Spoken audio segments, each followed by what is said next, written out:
Well, I'm Nancy Meyer, the curator of experimentations at Art of Controlled Procedures, currently on view at the gallery through Sunday, January 5th, 2025. And today, I hope this is the first of an ongoing conversation and educational program around art, science, and wellness.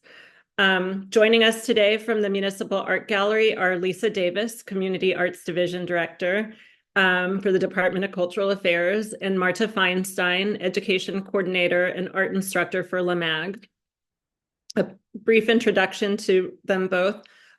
Lisa joined the DCA in June 2023 with a deep commitment to the value of arts education. Her career in community arts began as a teaching artist for the Boys and Girls Clubs of Metro Atlanta and the High Museum of Art as the coordinator of education volunteers. She's held positions at the University of Chicago Smart Museum of Art, Lux Art Institute in San Diego, and most recently served as the education specialist at the Getty Villa, promoting meaningful engagement with art through interactive gallery tours with K-12 visitors.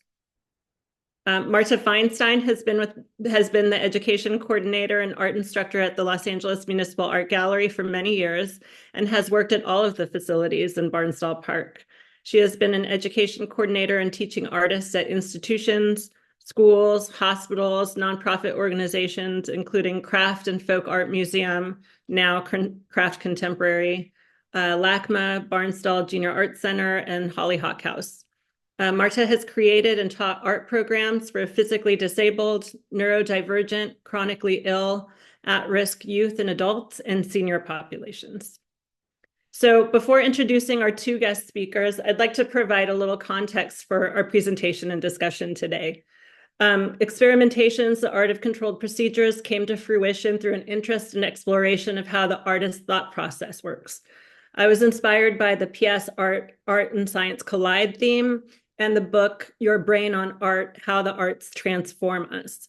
The exhibition is a playful yet inquisitive look into the minds of the artist and the creative process.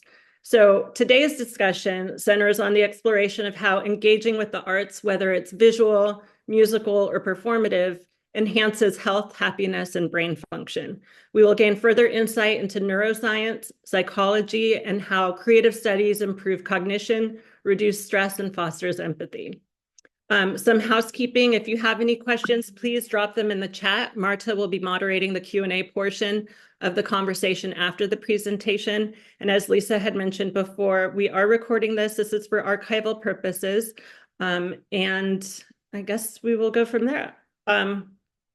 So today, to present and further our discussion around art and wellness are Jess Minckley, an LA-based artist, writer, educator, curator, registered art therapist, mental health counselor, activist, and researcher. They are the owner of Pacific Art Therapy. They're creative labor centers, disabled, neurodivergent, queer experiences, utilizing anti-oppression frameworks and the liberation of emotionality.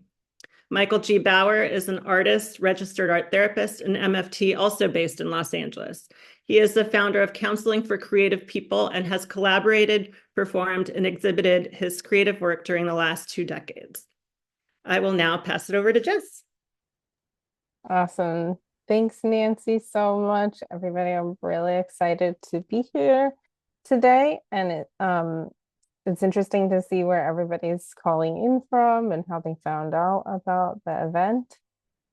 So I'm going to speak to a really kind of broad audience about art therapy to get us started. And then we'll have some time for Q&A.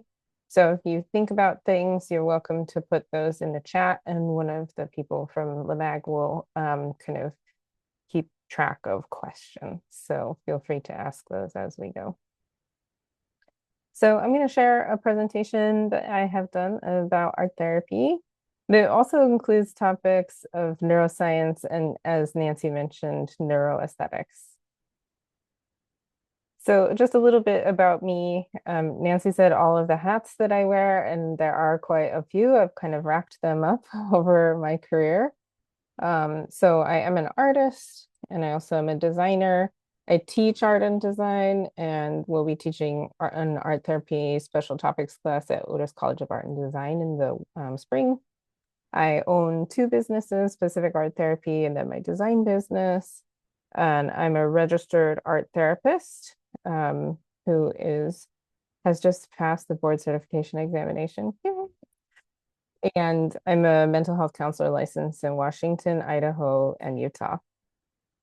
I'm currently pursuing a PhD in art therapy psychology at Dominican University of California. I'm in the process of publishing. Michael has also published research on art therapy, and I have curated projects, including with Michael, and I also consider myself to be an activist. And one of the ways that I do that is educating people about art therapy. So one of the questions that we get the most as art therapists is, what is art therapy and what is an art therapist? So a lot of people use the term art therapy when they say we're going to use art making as a therapeutic intervention, and they may not be art therapists. So it's important for you to know that I would hesitate to say like real art therapists, but like an art therapist, as I'm defining it, as somebody who has a master's level education. With the exception of music therapists, they're able to practice with bachelor's degrees. And the national credential is either a provisional registered art therapist, which is ATRP, because we don't want to be RATs, registered art therapist, RAT, and ATR or ATRBC, which is the board certified. There also may be additionally state licenses, such as New York, the licensed creative arts therapists. And then somewhat unrelated to this discussion is the expressive arts therapies, which may be very confusing to consumers because it sounds a lot the same. And these people are folks that practice, in addition to dance and movement therapy, drama therapy, and art therapy, is writing and music. So expressive arts therapists are trained in a variety of different modalities. So the master's level education also usually coincides with education in either mental health counseling or marriage and family therapy.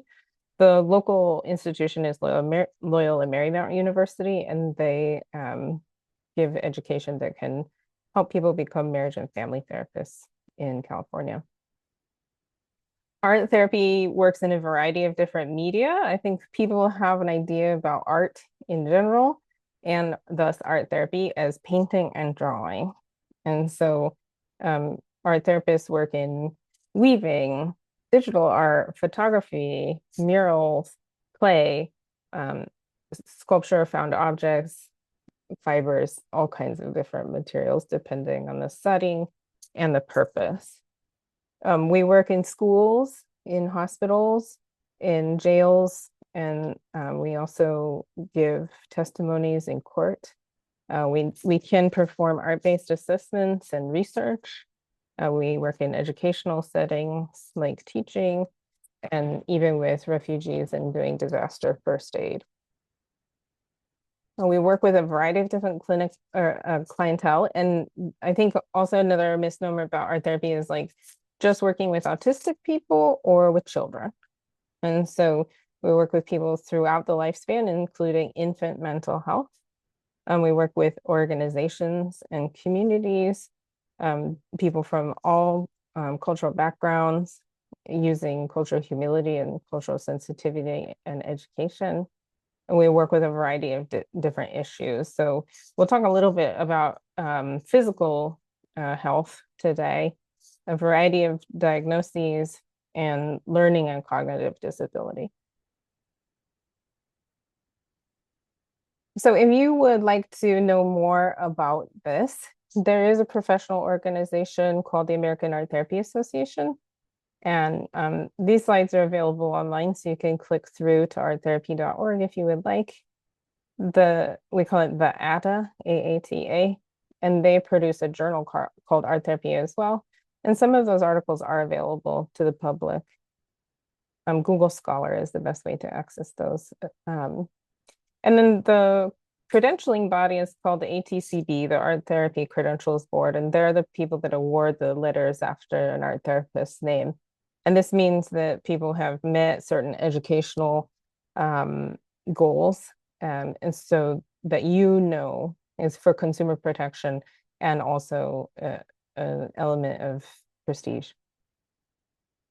And then there's an allied field, the expressive arts therapies, like I mentioned. And so I'll talk less about their professional organization. But if you want to know more, especially if you're interested in becoming an art therapist, definitely compare between IATA and IATA. So what is art therapy like? This picture here demonstrates an artwork that I made in graduate school, which is draw your family as shapes. And so this is an illustration of a very abstract concept.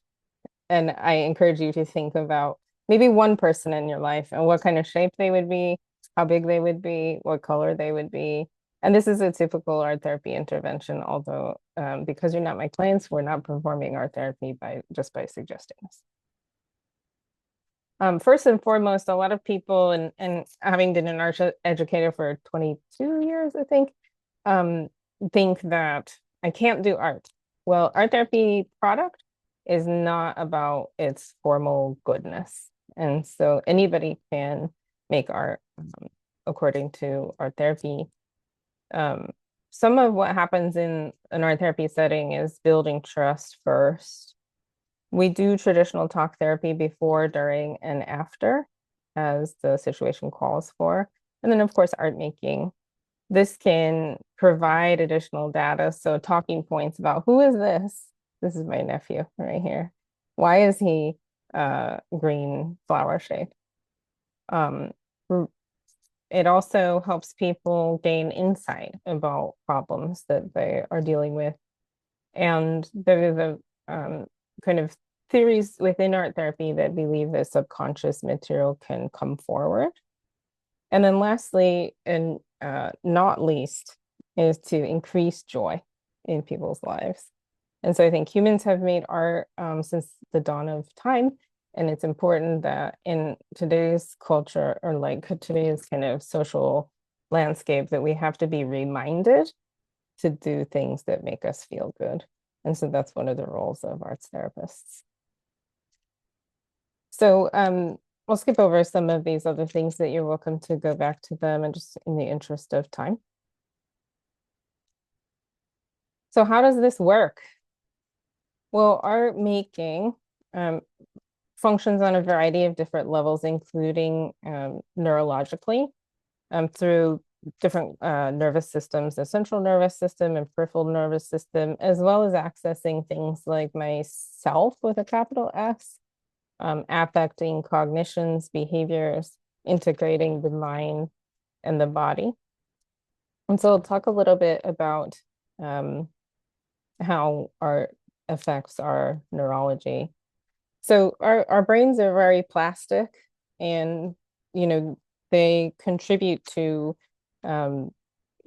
physiological states, and affecting the brain through art making depends on the intervention, the art material that you're using, and really kind of pinpointed purposes for doing specific art making. So I think some people have the idea that like having kind of adult coloring books and a jar of markers on the table in a therapy office kind of hits all of the points, and we would say certainly does not. So one of the things that any kind of art making can do is connect both sides of our brain. And that's great because in modern society, we're using mostly your left brain, which is logic, numbers, time, sequence. And the right brain is usually kind of atrophied, which is creativity, imagination, but it's also where trauma lives. And so to try to use the left brain to solve right brain problems is just simply not going to work. So we use right brain tools. This is like a real Cliff Notes version to solve right brain problems. And this is also where memory gets locked away.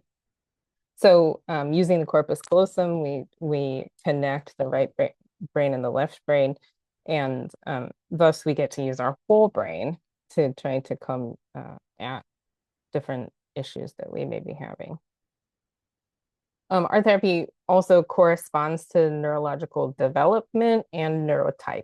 So whether somebody is neurotypical, which I would say is not very typical, or neurodivergent, um, depends on our brain and where we're at in our lifespan and things that have happened to our brain, including trauma and traumatic brain injury, or conditions like Parkinson's and multiple sclerosis. So, art making, for those of us who have engaged in art making and who enjoy art making, really can help our autonomic nervous system in regulating activation. So this happens in anxiety, stress, and depression. Um, and we can sense safety with this part of our nervous system using the vagus nerve. So those of you who are familiar with Stephen Porges's work on polyvagal theory, activating a sense of safety, and this is through a matter of control. So one of the things that I say in my clinical practice is that control is anti-trauma. One of the ingredients of trauma is a lack of agency.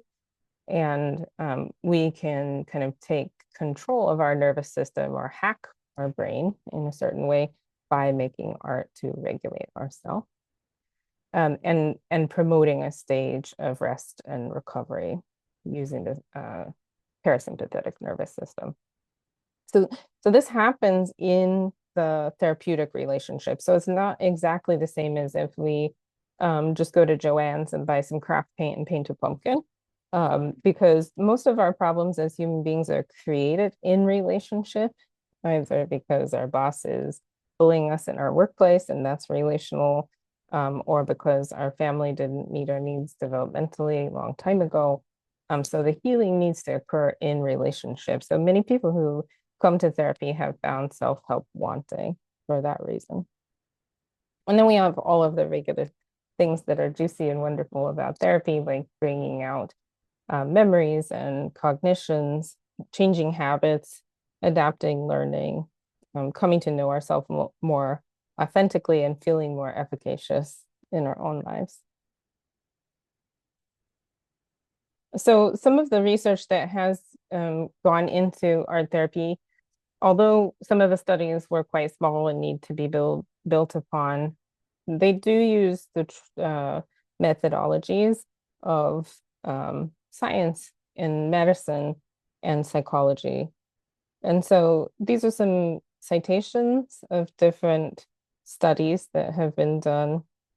Electroencephalograms monitor brain activity from the outside. So you can see in this, maybe it's tiny, but this guy has little nodes attached to his scalp that are showing different regions of the brain that are being activated while he's working with chalk pastel.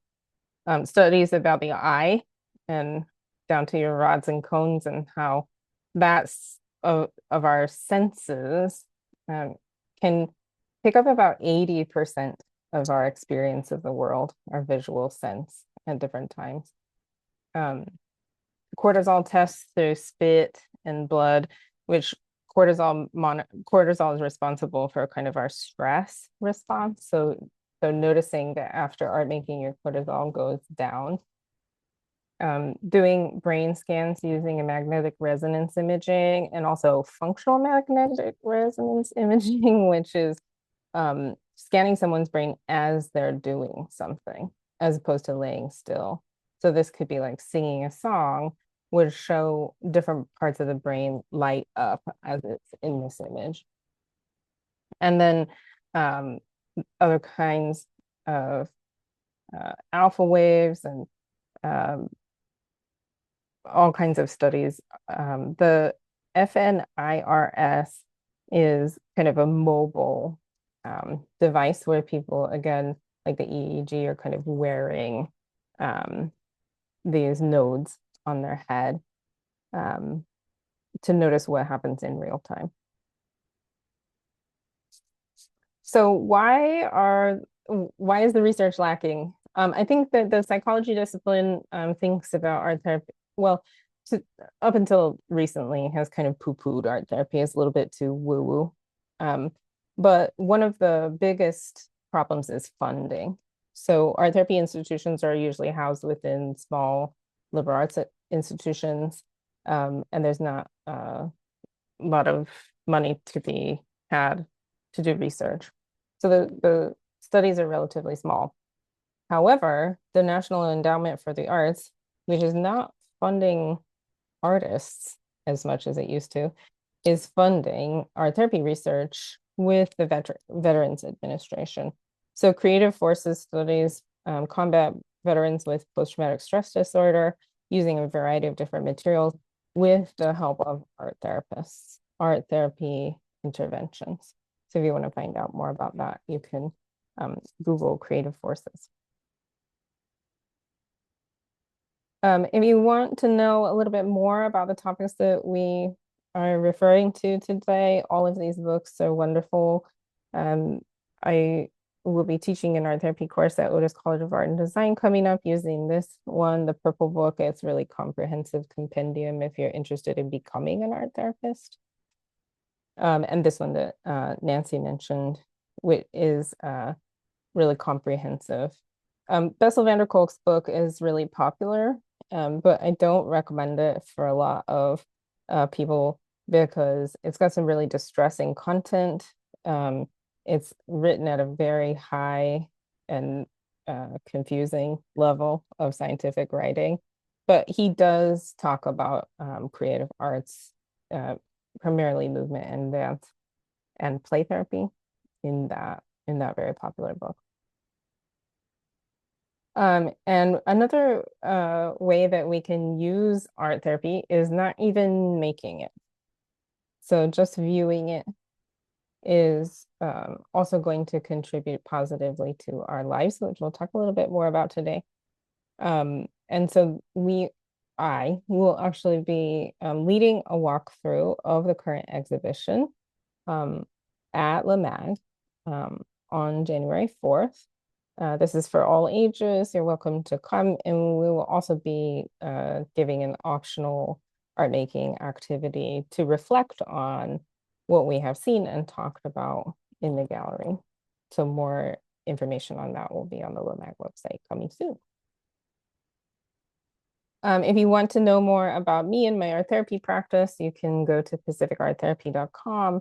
And my friend and colleague, Michael G. Bauer, is also going to be here with us today, And his art therapy practice is counseling for creative people. And you can find more about that online as well. So I'm going to stop sharing. We'll move on to kind of the next portion. Thank you, Jess. Absolutely. That was wonderful and so exciting to see and see some of your references and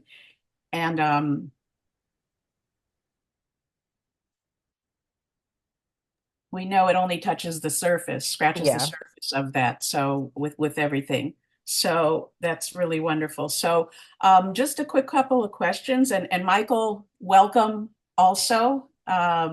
Jess introduced Michael, and so we welcome you to put your questions in the chat for Jess and Michael. And I just wanted to start off the Q&A with a couple of questions. And first, I wanted to talk about something that a lot of people are working on, and something that's important at the LA Municipal Art Gallery that we've been working on. And a lot of people are working on this, arts on prescription and social prescribing. And I just wanted to read a definition of that. And one of them is from the Arts and Mind Lab. And I just wanted to let you know, so this book, Jess also had this in their reference slide, Your Brain on Art. Susan Maximin and Ivy Ross, they run the International Arts and Mind Lab. So this definition is from them. And it originated years ago in the United Kingdom. Social prescribing allows healthcare to refer patients not only to conventional treatments, but also includes a breadth of local resources that can support health and well-being. And we're lucky that this includes referrals for arts programs, music, classes, performance, museums, and art events. And the overall aim of this is to better address what the Arts and Mind Lab refers to, and other researchers have referred to as social drivers and determinants of health. And that includes the many factors beyond medical care that drive health outcomes. So I just want to give that overall information about arts on prescription. But the first question for Jess and Michael, so both of you as registered art therapists, the ATRs, and through the research, the extensive research you've done, and Jess, congratulations on all of that and the recent accomplishments. I think doctorate, and Michael, congratulations on everything as well. But as registered art therapists, through your research, could you describe what you've noticed the beneficial effects are of participating in the arts, and that's in all forms, from visual art, music, everything, how they affect our well-being, and if you can give some examples of that. And then later, think of how these can be implemented at the LA Municipal Art Gallery and other community art centers.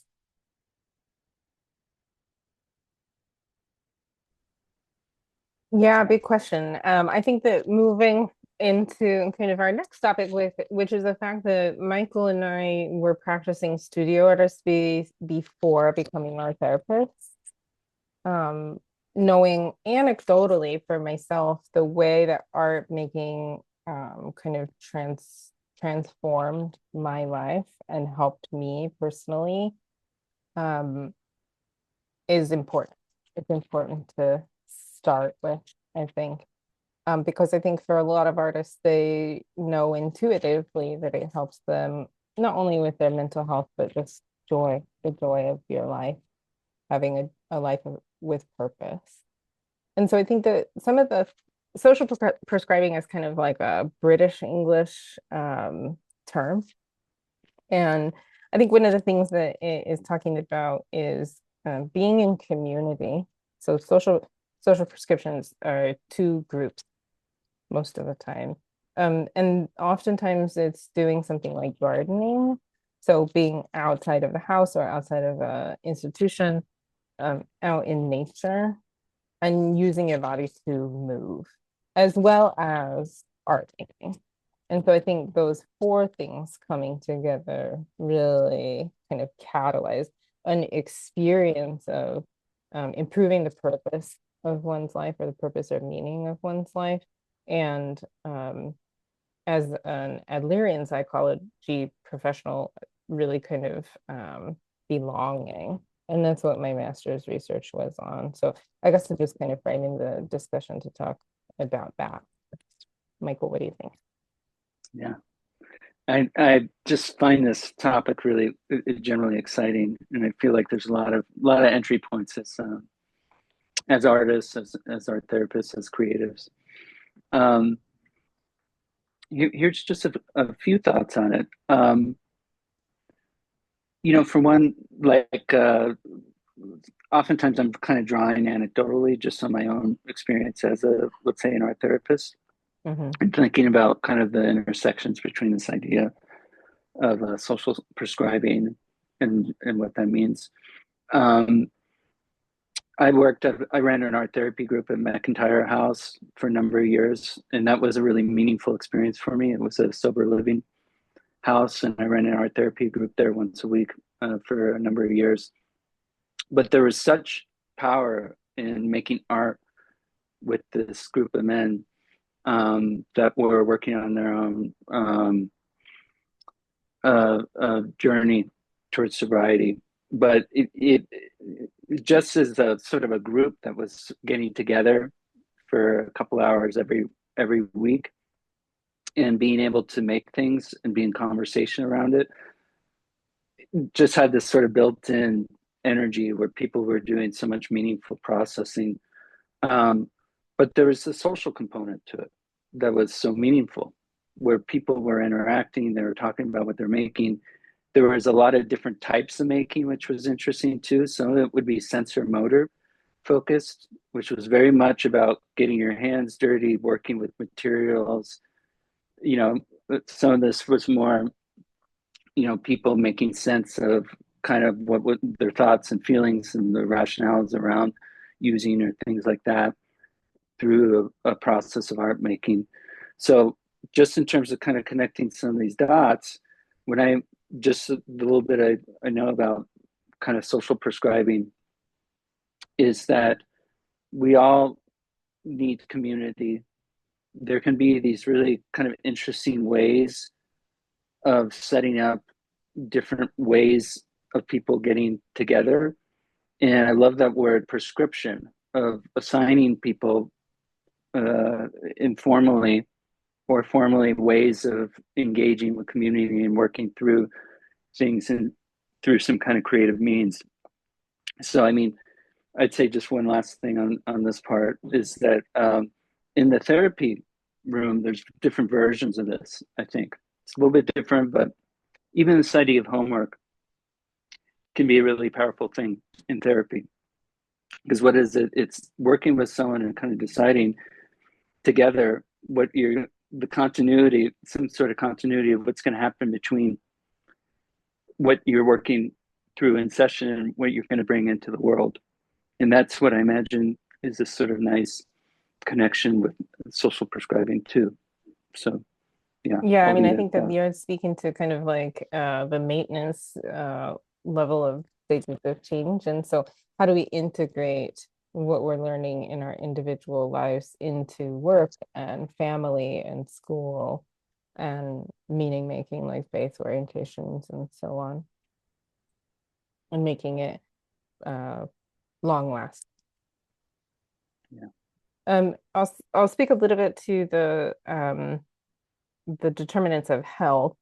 My master's research was done on measuring belongingness, which is feelings of belonging, fancy long word to say that, among adults with chronic illness. And so the literature is very clear on the relationship between stress, especially prolonged stress, and an inflammation response, which often ends up creating chronic illness. And the ACEs study is a really kind of well-known, so adverse childhood experiences by Felitti. And that was a longitudinal study with adults with weight issue. And so multiple different kinds of illness can be not alleviated, but it's very interesting that the symptom reduction can happen with our intervention. So from asthma to Parkinson's disease and multiple sclerosis, like I mentioned earlier, but also things like eating disorders, and Bessel van der Kolk talks a lot about his research as an MD as well. And so one of the ways one of the articles that I read for this was a group of veterans that were meeting in a museum. And so they were walking around the museum, just taking in some art, looking at art, and then discussing what they thought, what they felt, together, again, as a community and creating belonging. But then COVID happened. And what they found, which was really interesting, it's not what the research study set out to measure, but that even viewing images online in a group setting was producing the same outcomes with reduction of PTSD symptoms.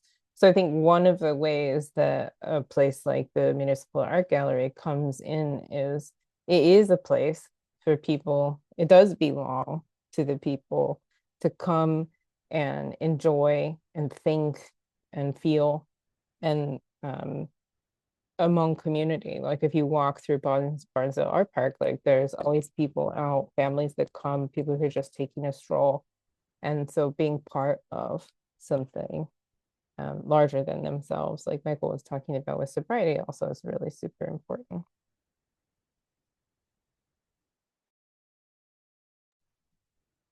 Yeah, I would just add on to that, like this does sort of get me kind of excited and the wheels turning in terms of what things the application in something like the Municipal Art Gallery, and what it's such a good question, because I'm wondering, okay, well, what can this look like, or what are the types of things that would be really exciting for people where they do feel like there's that kind of building sense of community and creative inquiry. And Jessica, even what you're talking about happening early next year, that's such an interesting and kind of wonderful entry point for people to just be getting together and experiencing art together. So that to me is already like kind of a really wonderful example of something that could build potentially or have some good application. So. Yeah, and I would say also community art making. This is where community interventions, especially with you know, folks who are experiencing certain kind of social issue, come together as a community, and the art therapist is the steward, not the leader, of how community can define what the problem is and how they'd like to solve it, and use resources that are within the community to do that. So this October, I attended a workshop at the American Art Therapy Association annual conference on museum art therapy. And it's really interesting to me that one of the leaders is at a very small gallery in middle of Mississippi. Miami also has a really robust art therapy, where art therapists are on staff at the museum. So programming includes art therapy, not just, for example, at LACMA, there's a whole education department where they're leading people through exhibitions, talking about art appreciation, art history, leading especially kids to like make art that's similar to Cubism, for example. But having an art therapist on staff kind of directs that in a different way, like I said, because of our education, which is really, it's really, number one, it's really expensive. And number two, it's really rigorous. So we're really thinking about a whole variety of different issues than perhaps a docent would. Although the docents can be trained to do the initial parts of museum art therapy, which is really, really wonderful. So to my knowledge, the Museum of Contemporary Art, the Broad, the Hammer Museum, the Getty do not have art therapy programs. So I think that that's a really ripe area for development in our neck of the woods. Yeah.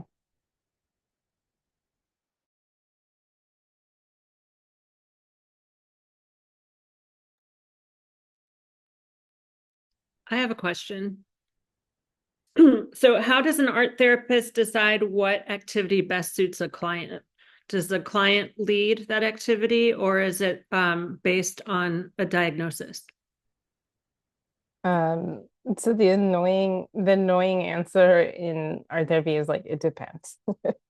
Every answer to every question is it depends.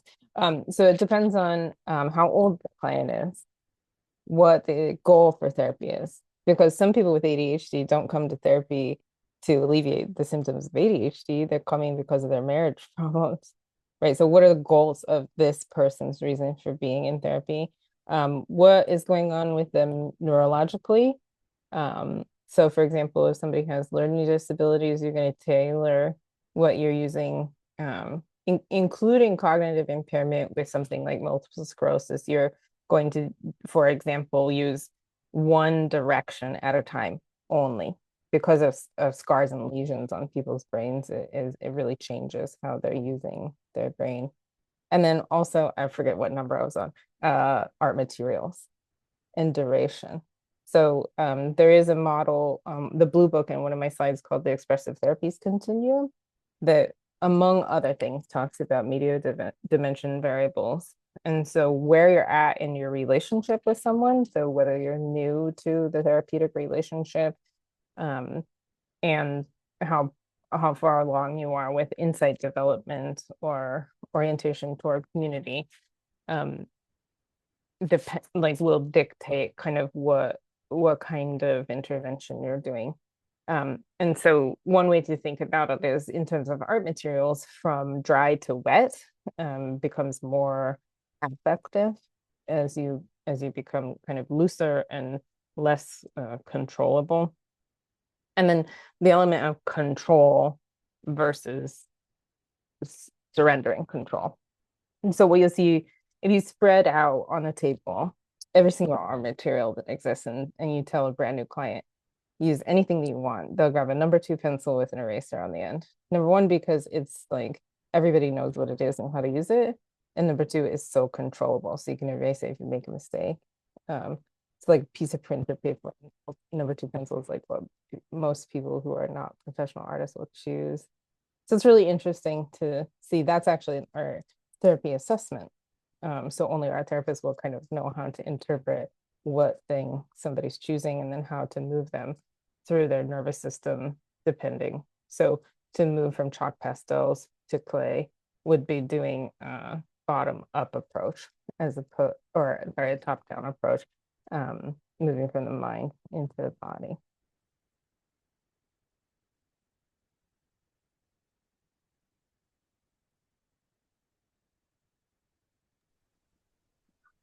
Yeah, I love kind of hearing the perspective in that classic phrase of "it depends."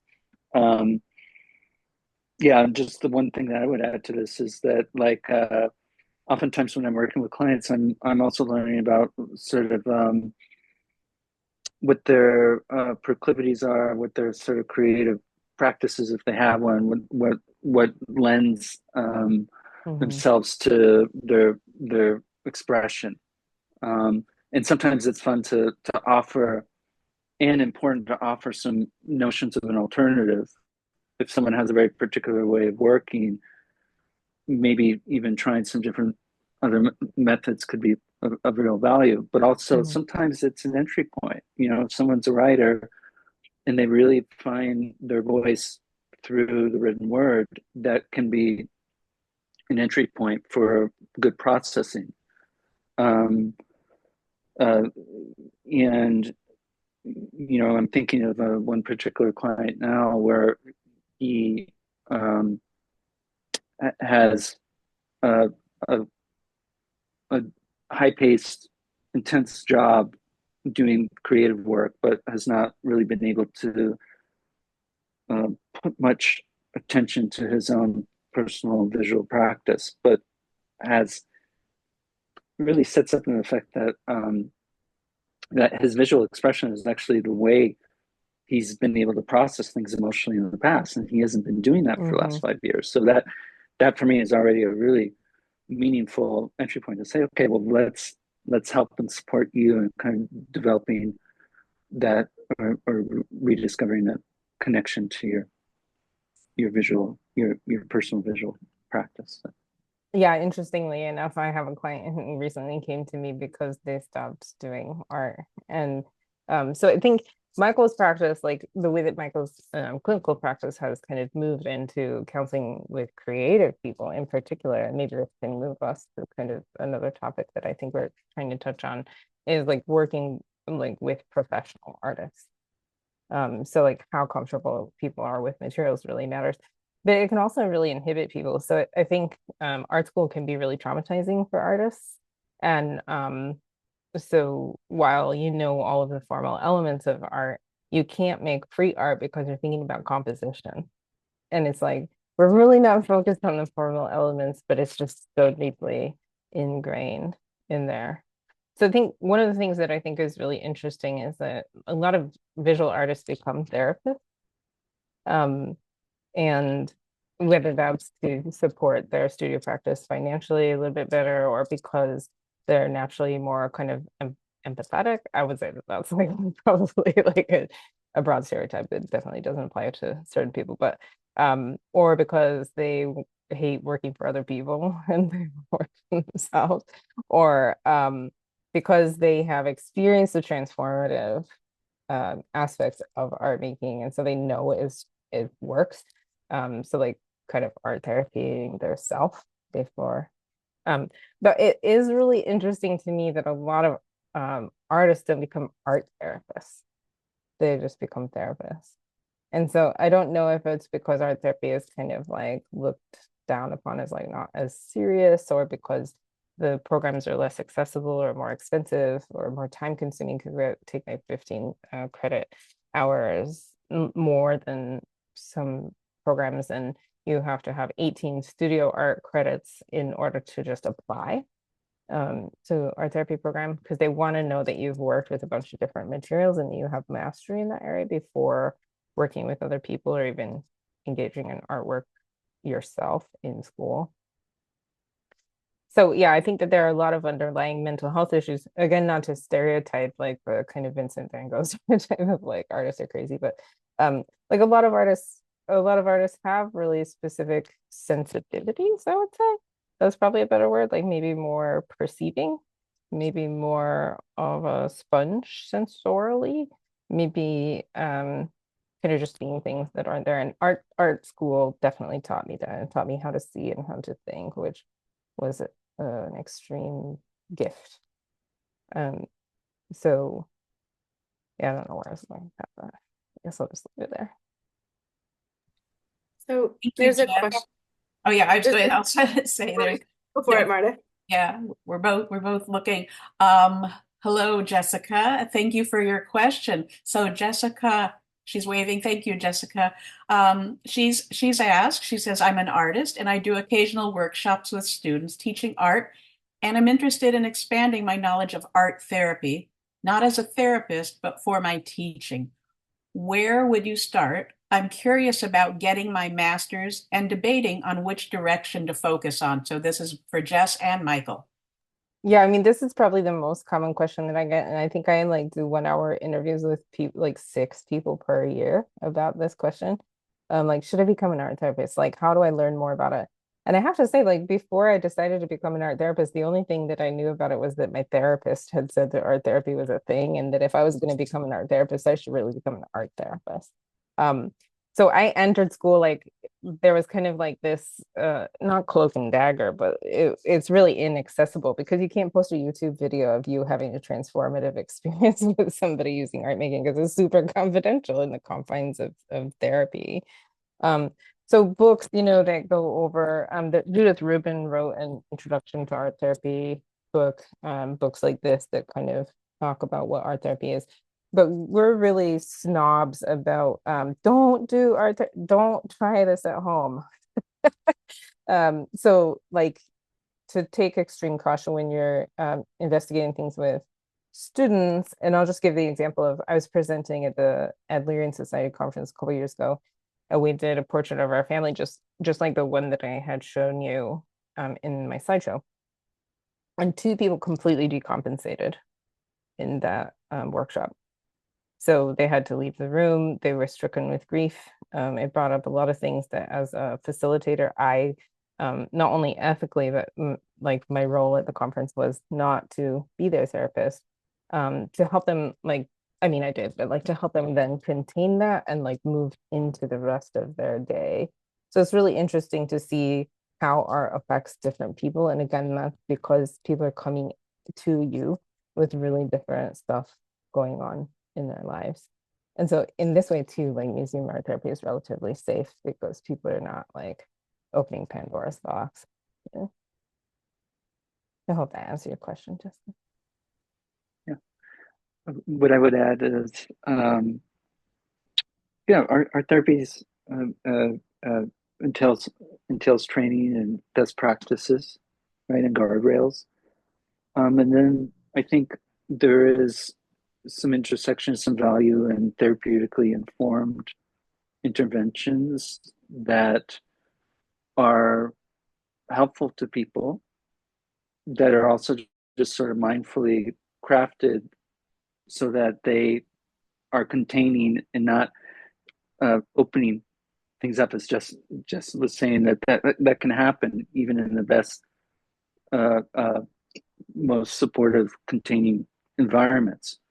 So I think that there's a lot of resources and things out there, and maybe I can kind of look a little bit into that and try to provide some stuff where things are therapeutically informed and supportive in an educational environment in good application. You know, one example would be like for me, I put together a workbook that's about meditative drawing, right? And so what that is it's just therapeutically informed, but it's not, and it's more of a practice utilizing things like mindfulness and drawing techniques that help to promote things like relaxation and mindful engagement with the drawing practice.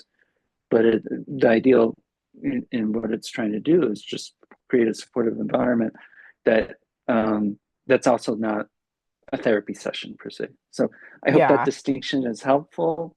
Yeah. And makes sense. Yeah.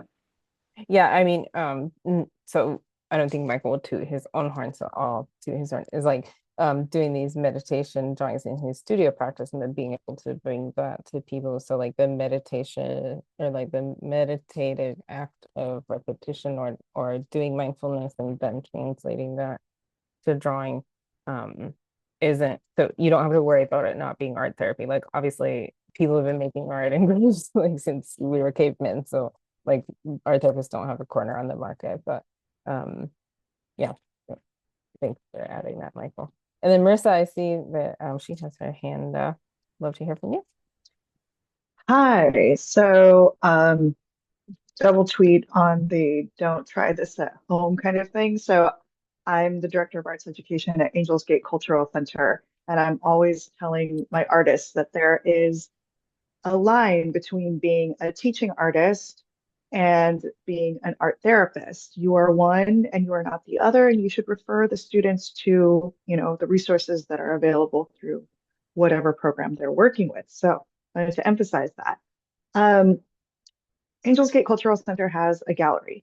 We have 8 exhibitions every year, and we have been approached by an art therapist to do something that we call community classes, which is actually like where the person who is conducting whatever class just rents the space below cost, and then whatever they charge people to participate is between that artist and the people that they're teaching. So, ukulele, meditation, ceramics, those are the things that we do.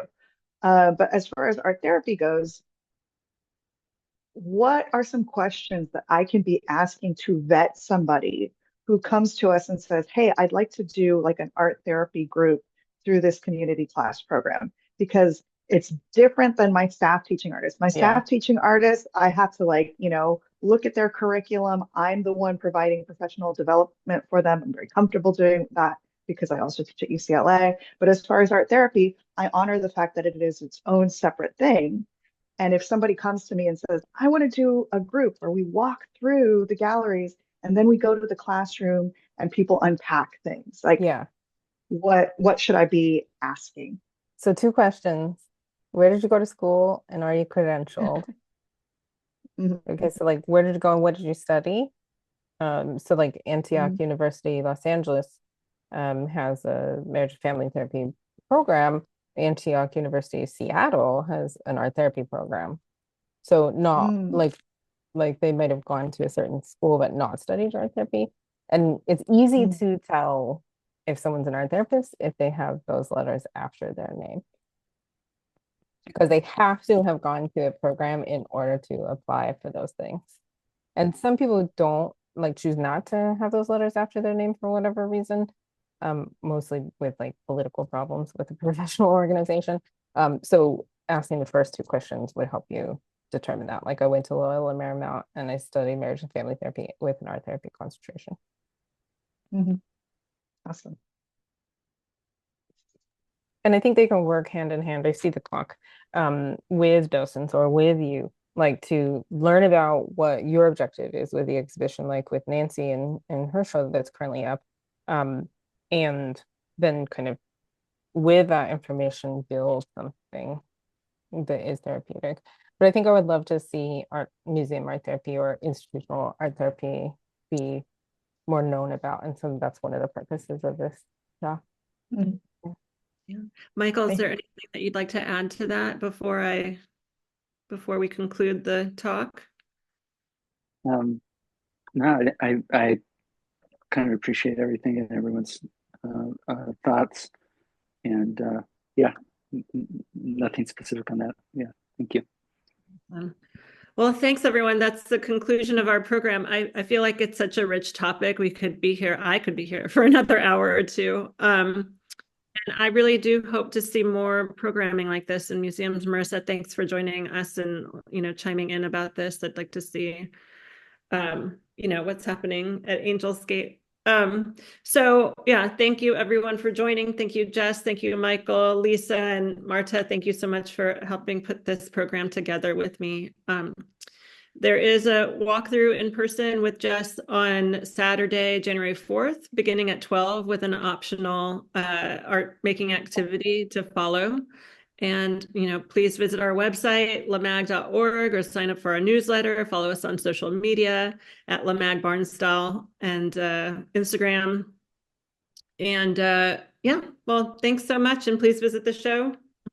Thanks, Nancy, Marta, Lisa, Michael, everybody. Thank you so much, everyone. Thank Really you, Jess, appreciate being Michael, part. and Lisa. Thank you, everybody, for joining us with this special virtual program. We're really excited to share this with you in the community, and we hope to see you at the LAMAG. I dropped into the chat information about the exhibits, the 2 exhibits, and they close on January 5th. So Jess is doing the walkthrough on January 4th. Nancy there, and there's information about the other exhibit in collaboration with the Getty and Lace and PST Beatrice de Costa, Undisciplinary Tactics. So really exciting exhibitions. We hope to see you at LAMAG in the future and for more programs, and we look forward to seeing you. And thank you again for joining us. Thank you, Nancy, for putting this together. Go, Nancy. Woo, this is awesome. This is so great. Nice to see you all.